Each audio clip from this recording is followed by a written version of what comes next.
Ce qui nous a amené à ramener la santé au cœur de nos actions, en complément du sport, c'est qu'un enfant qui n'est pas en bonne santé ne peut pas faire du sport de manière efficace et efficiente. C'est ainsi que nous avons combiné sport et santé pour vraiment permettre à nos jeunes qui rejoignent Special Olympics de pouvoir s'autonomiser, être heureux, changer le regard que la société peut porter sur eux, qui est souvent un regard négatif, et aller vraiment briser les barrières, parce qu'ils ont beaucoup de barrières à briser, et le sport permet justement de briser ces barrières et de montrer leurs aptitudes et leurs capacités. Les barrières sont nombreuses. Il y a déjà le regard de l'autre, qui est une première barrière. Il y a l'acceptation, parce que ce n'est pas toutes les familles qui ont la capacité d'accepter le handicap de leur enfant. Donc cette barrière est à lever au sein de la famille. Il y a également la barrière de la stigmatisation. Il y a la barrière de la scolarisation. Comment cet enfant peut aller à l'école? Comment peut-il être accepté dans l'univers scolaire?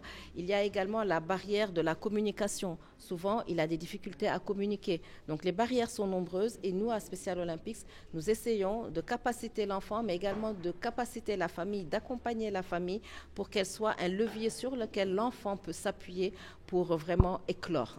Nous avons dans notre base de données plus de 3000 jeunes et adultes quand même, parce que nous avons des enfants, nous avons des adolescents et des adultes. Nous en avons plus de 3000 dans notre base de données qui sont sur Dakar, mais également à l'intérieur du Sénégal. Nous sommes présents dans le nord, dans le sud et au centre. Les athlètes médaillés depuis 1991, si je fais le calcul, je pense que nous avons dû remporter une quarantaine de médailles depuis 1991 lors de nos différentes participations à des compétitions internationales. Notre équipe de football a été 2 fois vice-championne du monde en football à 7, mais également en futsal. Nous avons un jeune qui détient les seules médailles d'or en équitation du Sénégal. Nous sommes médaillés également en natation, en athlétisme, au basket et au bocce.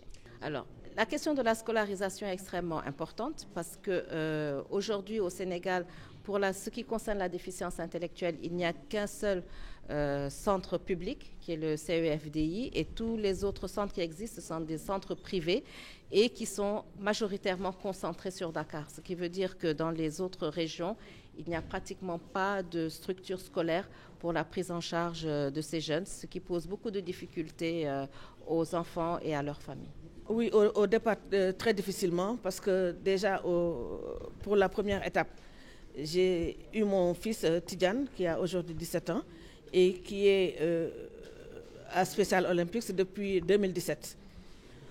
Au départ, c'était très, très, très difficile.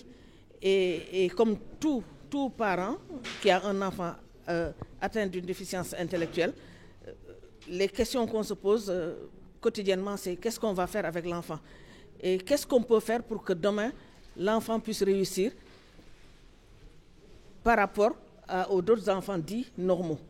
Et par rapport à ça, je suis allée un peu partout. Et c'est au niveau de Kër Khaleyi que j'ai eu écho de Special Olympics. Et je n'ai pas hésité une seule seconde. Je suis allée à Special Olympics, où j'ai été accueillie à bras ouverts, vraiment sur tous les plans psychologiques et tout. Et ils m'ont demandé instantanément de faire venir mon enfant. Et quand je l'ai amené jusqu'à aujourd'hui, je me suis rendu compte de la situation positive de mon fils. Je tiens aussi à vous dire que je suis mère de 2 enfants trisomiques, et c'est après que ma petite fille aussi est arrivée à Special Olympics. Et aujourd'hui encore, comme vous le voyez, je suis une mère vraiment heureuse et maman de merveilleux enfants grâce à Special Olympics. Ce matin, l'association a organisé en partenariat avec Special Olympics un atelier d'échange sur la question des jeunes et adultes intellectuels qui ont un handicap de déficience intellectuelle. Cela veut dire, en tant que journaliste en santé, nous œuvrons dans le social. Et dans ce genre de situation, on a pris l'engagement de soutenir et d'accompagner l'Olympique à mener des activités, à améliorer cet état. Comme il a dit tout à l'heure, ce n'est pas une maladie, mais c'est un état. On a pris l'engagement de les soutenir. Dans ce cas, il n'y aura pas un partenariat signé, gagnant-gagnant. Il y aura tous une partie qui va s'engager.